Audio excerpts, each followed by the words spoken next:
हिंदुस्तान का एक ऐसा मुसलमान जिसने अपने देश की गरिमा के लिए जो किया, वो जानकर हर एक भारतीय का सीना गर्व से चौड़ा हो जाएगा। आपको जानकर हैरानी होगी कि हैदराबाद का एक मुस्लिम शख्स ने देश की सुरक्षा के लिए 5 टन सोना दान कर दिया।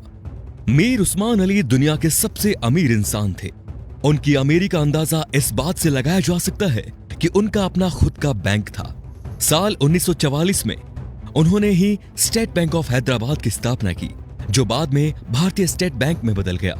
वो 438 करोड़ रुपए की कीमत वाले हीरे को पेपर वेट की तरह इस्तेमाल करते थे। मीर उस्मान अली के पास इतनी दौलत थी कि वो अंबानी जैसे सैकड़ों लोगों को खरीद सकते थे। उनके पास 236 अरब डॉलर के करीब संपत्ति थी। एक वक्त था जब दुनिया के सबसे अमीर इंसान थे मीर उस्मान। साल 1937 में टाइम्स मैगजीन ने उन्हें कवर पेज पर जगह दी। ये इतिहास में पहली बार था जब किसी भारतीय को आजादी से पहले ही नियर ऑफ द वर्ल्ड का रिकॉर्ड दे दिया गया। पूरी दुनिया के सबसे अमीर उस्मान अली ने एक वक्त इटली और इंग्लैंड से भी बड़ी रियासतों पर राज किया। वो हैदराबाद के नवाब महबूब अली खान के बेटे थे। आजादी से पहले तक वो हैदराबाद के निजाम रहे और फिर जनवरी 1950 को हैदराबाद के पहले राज्य प्रमुख बने। मीर उस्मान अली भारतीय इतिहास में सबसे ज्यादा दान देने वाले शख्स हैं। साल 1962 में भारत चीन युद्ध के वक्त मीर उस्मान ने भारतीय सरकार को 5 टन सोना दिया था, जो कि किसी भी शख्स द्वारा दिया गया अब तक का सबसे बड़ा दान है। आपको जानकर हैरानी होगी कि भारत और चीन के बीच जब युद्ध हुआ था, तब भारत द्वारा इस्तेमाल किए गए हथियार और बारूद मीर उस्मान के पैसों से ही खरीदे गए थे। अगर मीर उस्मान 5 टन सोना दान ना करते तो भारत के बड़े हिस्से पर चीन का अधिकार हो जाता।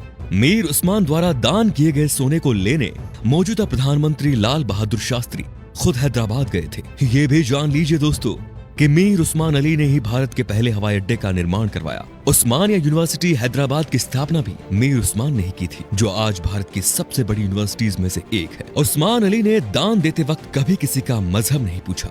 उन्होंने जहां एक तरफ अलीगढ़ मुस्लिम यूनिवर्सिटी को 5 लाख रुपए दान किए, वहीं बनारस हिंदू यूनिवर्सिटी को 10 लाख रुपए भेजे। संविधान निर्माता भीमराव अंबेडकर को मीर उस्मान अली ने 54 एकड़ जमीन दान दे दी, जिस पर बाद में कई कॉलेज और यूनिवर्सिटीज का निर्माण हुआ। मीर उस्मान की सादगी का इसी बात से अंदाजा लगाया जा सकता है कि उन्होंने एक टोपी और एक कंबल में अपनी पूरी जिंदगी गुजार दी। यहाँ तक कि उन्होंने कभी सोने और चांदी के बर्तनों में खाना तक नहीं खाया। उनके लिए एक टीन की प्लेट बनाई गई थी, जो वो जिंदगी भर इस्तेमाल करते थे।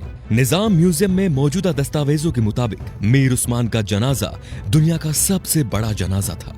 मीर उस्मान अली कहा करते थे कि जब तक निजाम जैसा मुसलमान जिंदा है, इस धरती की तरफ कोई आंख उठाकर भी नहीं देख सकता। ये वीडियो बनाने का मकसद उन लोगों की आंखें खोलना है दोस्तों, जो भारत की एकजुटता पर सवाल उठाते हैं, धर्म निरपेक्षता पर सवाल उठाते हैं, जो हिंदू मुस्लिम के भाईचारे पर सवाल खड़ा करते हैं। शर्म आनी चाहिए उन लोगों को कि जिस देश में कलाम साहब, मीर उस्मान साहब जैसे शख्स पैदा हुए, उन महान शख्स वाले देश में इस तरह के लोग इस तरह की घटिया सोच रखते हैं। अगर एक मुसलमान होने के नाते आपको गर्व महसूस हुआ तो इस वीडियो को दोस्तों लाइक जरूर कीजिए और शेयर भी जरूर कीजिए, ताकि ये बेहतरीन जानकारी सब तक पहुंच सके। तो हम आपसे मिलते हैं अगले वीडियो में। धन्यवाद।